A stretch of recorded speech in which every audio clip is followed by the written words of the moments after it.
Man has always believed in some kind of a God.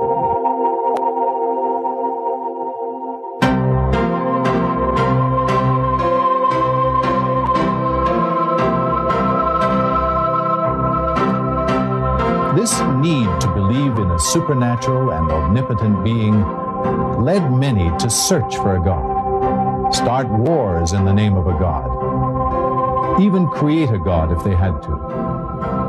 Hello, my name is Bill Buck. In this report, we are going to present to you what we call the ultimate miracle.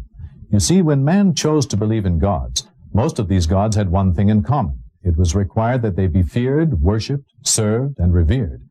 Numerous religions sprang up to serve these gods. Some of the oldest religions still exist today, namely Buddhism, Hinduism, and Shintoism. Some of these religions believe in many gods. For example, a god of fire, a god of water, a god of love, a god of prosperity, and so on. Then came the monotheistic religions, those that believe in one God, all of which are considered major influences in global history and affairs. These are Judaism, Christianity, and Islam, and significantly, they share a common belief in one global history and affairs. These are Judaism, Christianity, and Islam, and significantly, they share a common belief in one supreme God. Perhaps the best way to portray these is to look at Jerusalem, where all three religions mingle. We have a historical account of biblical and other prophets and the miracles that they are credited with having performed. There was Moses, who we are told talked to God and led the Jews out of bondage and brought them the 10 Commandments. He even parted the Red Sea when pursued by Pharaoh and his troops, according to the Bible. There was Jesus Christ, who is the Son of the living God to Christians. Through him, Christians entered into a new covenant with their Creator.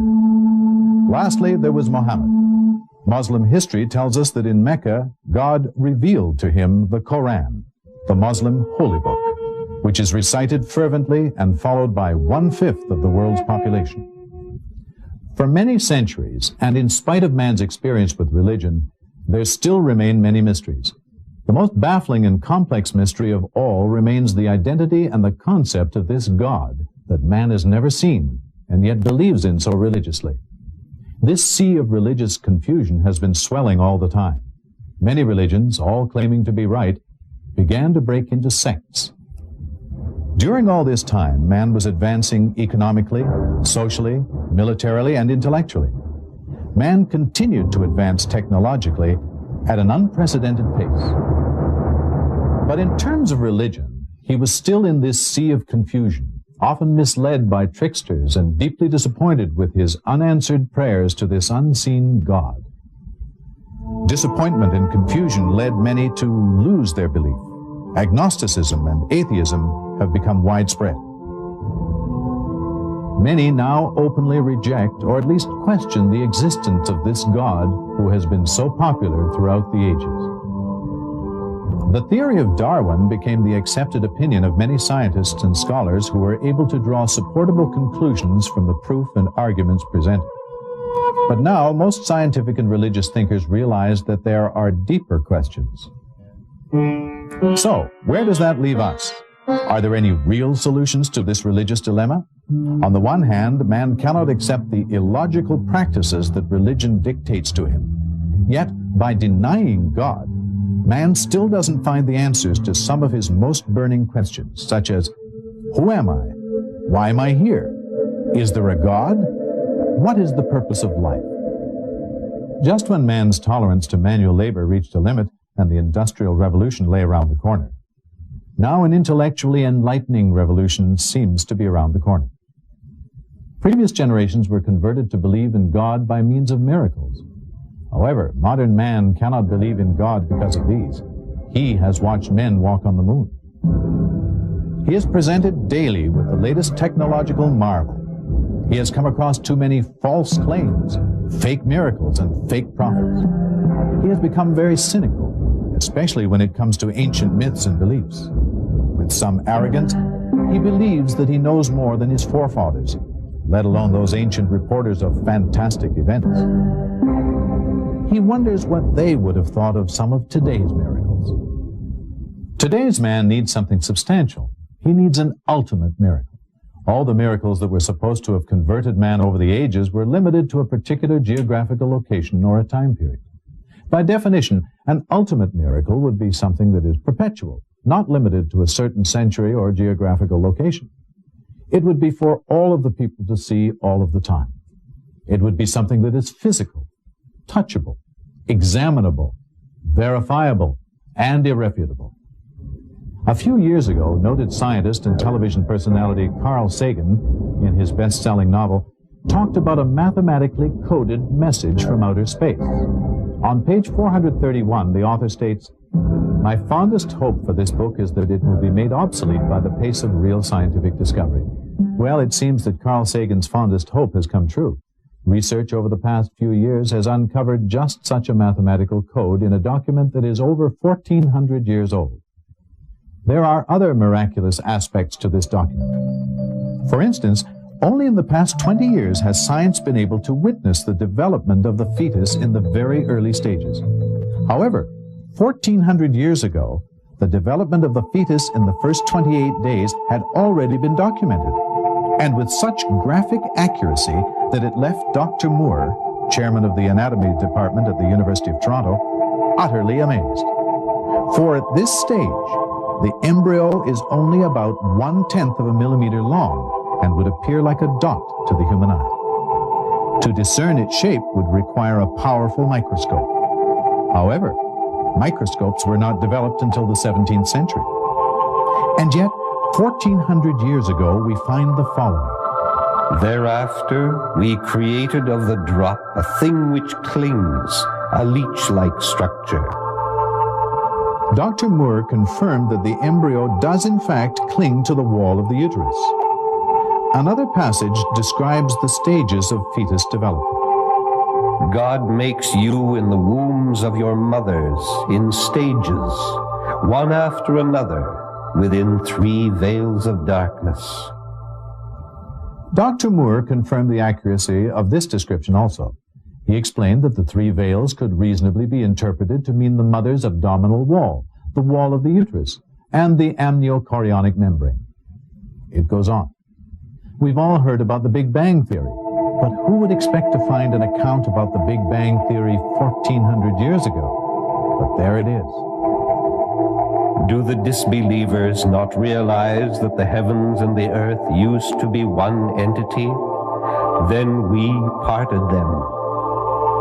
The separation process resulted in the formation of multiple worlds. Mention of these worlds is made several times in the document. Also, it would seem that the modern discovery of bridges of matter, which are present outside organized astronomical systems, is referenced in the verse which reads, "God is the one who created the heavens, the earth, and what is between them. Today we will only preserve your body to set you up as a sign for subsequent generations. Indeed, most people are heedless of our signs."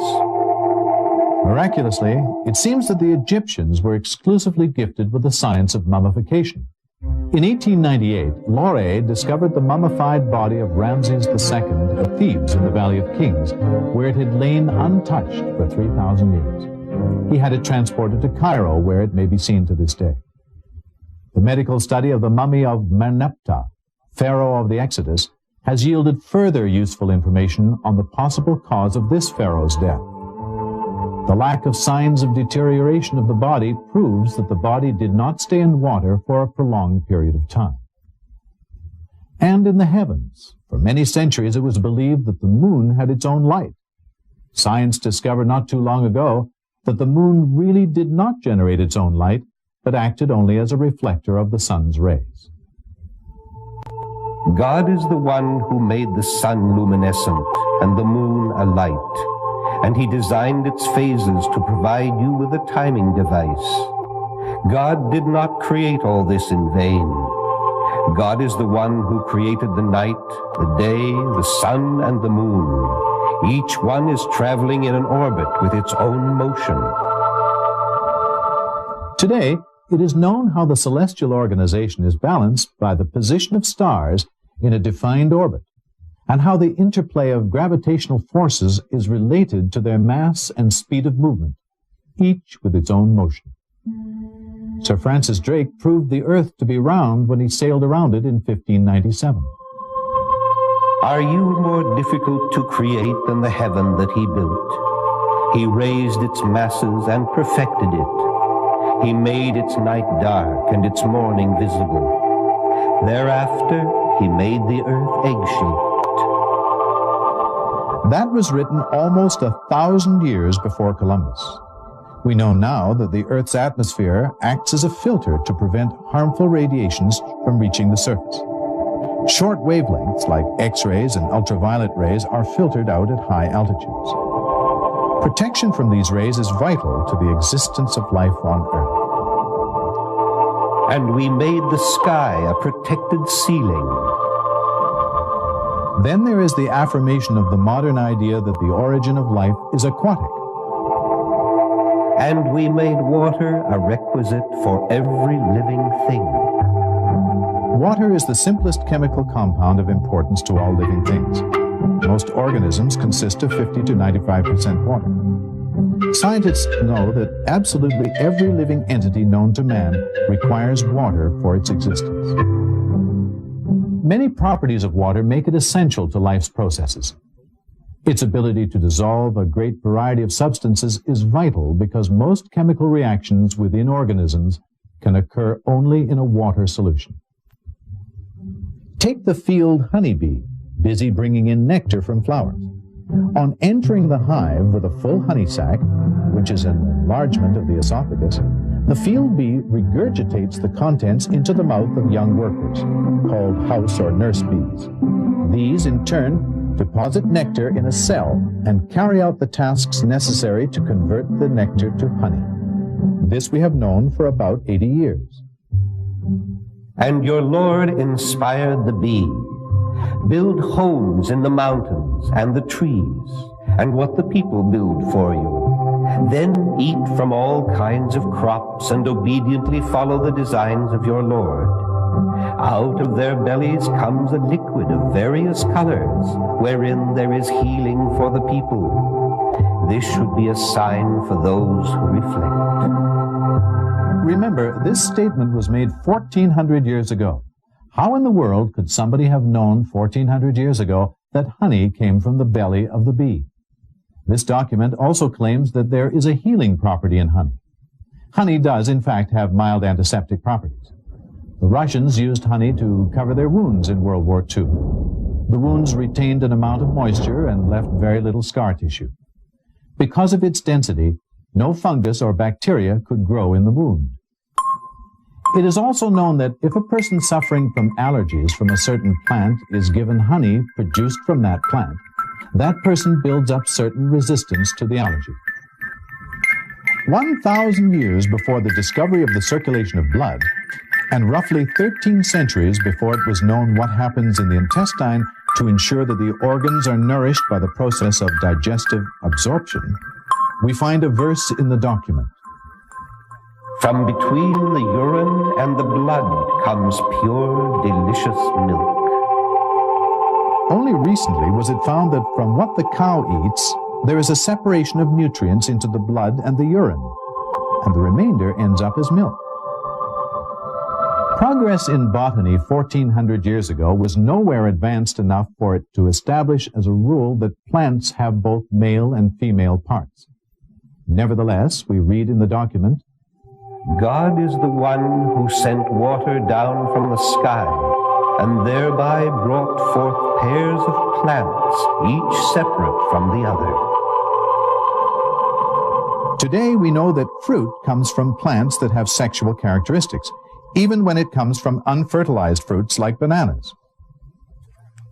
Of all fruits, God placed on the earth 2 of a pair.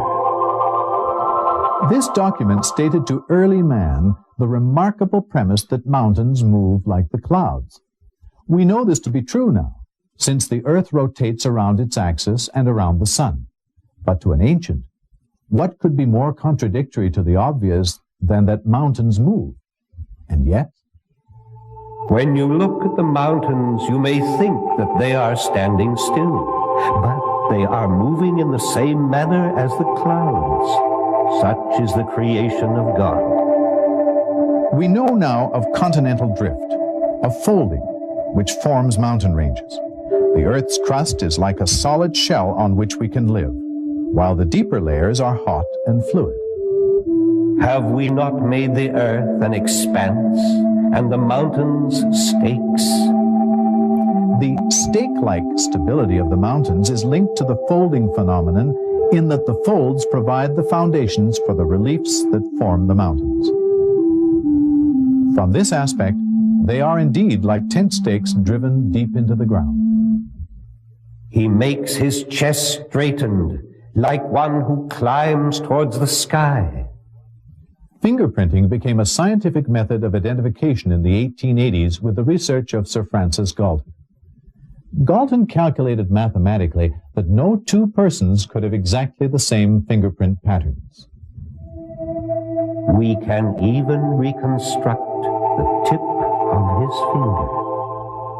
All of these scientific phenomena have been taken from the same book.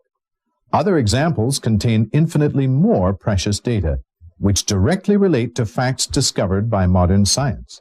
But it took modern computers to discover them. It is only now that the numerous verses of this text have finally become comprehensible. Dr. Maurice Bucaille, an eminent French scientist, says that it is impossible to explain how a text produced 1,400 years ago could have contained ideas that have only been discovered in modern times. Many other scientific phenomena, the barrier between salt and fresh water, the branch-like progression of combustion, all were mentioned 1,400 years ago. In a notable recent experiment conducted by NOVA, it was found that at the exact moment of death, there is a slight weight loss in humans, but not animals. This document states that at the moment of death, God takes the soul away. And now we come to the most incredible significance of these discoveries. Remember, we said that modern man needs an ultimate miracle to release himself from the bondage of religious frustration and confusion about his Creator. Well, it so happens that this ultimate miracle does exist in this document, the identity of which we are about to reveal. This ultimate miracle exists in the form of a scientifically proven, mathematical code that is touchable, examinable, verifiable, and utterly irrefutable. Not only does it prove that the author of this divine document is God Almighty, but it also serves as the first physical evidence for the very existence of God. And it serves as a means for preservation, for the document itself, so that the reader knows that every word, indeed every letter, is from God Almighty. This document is the Quran. And the ultimate miracle is the perfect and unchallengeable mathematical code. This mathematical code, this signature of the Creator, has always been here in the Quran for all to see. But only recently was it revealed, and then only with the help of a modern computer, by Dr. Rashad Khalifa, the Imam or minister of the Mosque of Tucson. Briefly, let me explain. The Quran consists of 114 chapters. 29 of these chapters are prefixed with letters that remained mysterious for 1,400 years. Nobody knew what they meant until now. Before we go into details of this, let us look at a simple example that will allow us to realize the magnitude of this miracle. Take a simple sentence like, Jack and Jill went up the hill. There are 7 words and 24 letters in this sentence, and this is called the simple mathematical structure of this sentence. Now, let us try and change this mathematical structure, but still try and convey a specific meaning in good English. Let us say we want to convey the same meaning with a sentence containing 7 words and 26 letters. We must pad 2 letters in Jack and Jill went up the hill. In trying to do this, we soon see that the word Jack and the word Jill cannot be changed. The word over cannot be substituted for up because it conveys a separate meaning. Similarly, the word the cannot be replaced by a because a hill refers to any hill. In other words, it becomes pretty difficult to change the mathematical structure of a simple sentence and still have an accurate and acceptable statement in English. Now, How about if we try and group sentences that convey specific meanings into a mathematical pattern, not only controlling the count of total letters, but also the count of specific letters within words? Suppose we want to take Jack and Jill went up the hill to fetch a pail of water, and change the total number of A's plus the total number of I's to 9 instead of 8. There are 7 words containing the letters A and I that make perfect English and cannot be changed. So we can only try and change the rest of the words, but this will again convey a different meaning to the sentence. It quickly becomes apparent that changing this structure to fit a pattern is almost impossible for just one sentence. Prepare for the shock. The document, the Quran, contains an exquisitely sophisticated control of letters across chapters, within chapters, in combination of letters between words, in total number of sentences, in total number of words, all interlocking with one another, rendering it impossible to duplicate, even with the most powerful computers. Yet, it remains very simple to understand. For example, 29 chapters, roughly 160,000 letters, are prefixed by mysterious letters. Chapter 50 starts with just Q. Chapter 2 has ALM. Chapter 19 has 5 letters as a prefix, KHYAS. Please note that we have chosen English equivalents of the Arabic letters for simplicity of illustration. It was found that the letter Q occurs in chapter 50 exactly 57 times, or 19 times 3. The A's, L's, and M's in chapter 2 occur a total of 9,899 times, and so on, without a single exception in all the initial chapters, with the occurrences in multiples of the number 19. At the same time that the A's, L's, and M's are controlled in 7 chapters that have ALM as a prefix, the A's and the L's are part of the Arabic word for God, the occurrence of which is also being controlled, as you will soon see. At once we realize that there is a deliberate, superhuman design that binds the book's chapters, verses, words, even letters. For if one letter was changed, deleted, or added, the whole system collapses. And the fact that this system was discovered 1,400 years after its creation proves that it has been perfectly preserved. The foundation of this mathematical code is the opening statement. In the name of God, most gracious, most merciful, and this contains exactly 38 alphabets, or 19 times 2.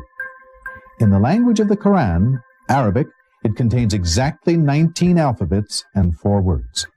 These 4 words, namely name, God, most gracious, and most merciful, appear in the whole book 19, 2,698, 57, and 114 times, respectively.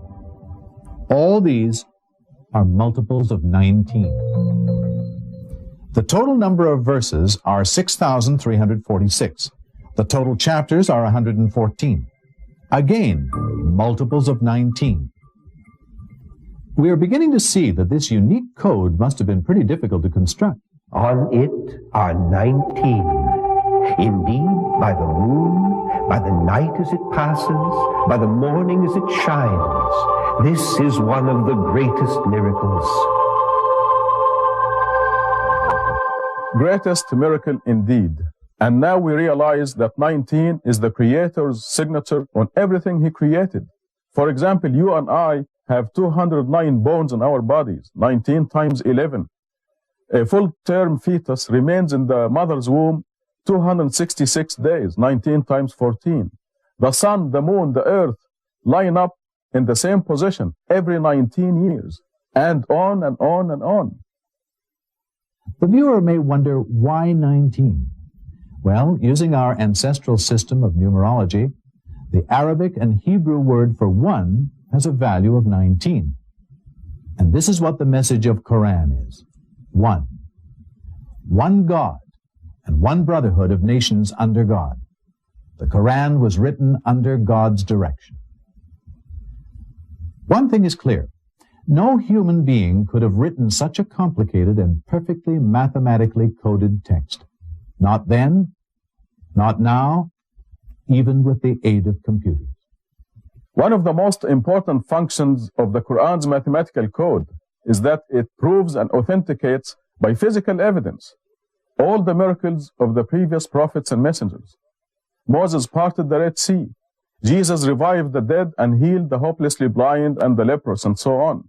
Now, these miracles are mathematically composed within the Quran and proven by this code to be true. God was the witness. His words are divine. And what he has proven by means of the ultimate miracle is that the Quran is indeed his word, the word of God. Therefore, let us look to it to answer some of our most crucial questions, such as why are there famines, disasters, and diseases? And what is the overall purpose and meaning of life? And what of peace, that elusive dream of the righteous, universal man? Given now that the message of the Quran is one God, one brotherhood, think of it. All the power and love in the universe in one supreme being, who has assured us that he not only exists, but communicates without question to those who believe and seek out the truth. His laws and commitment. Imagine what can be achieved by following his laws and directions.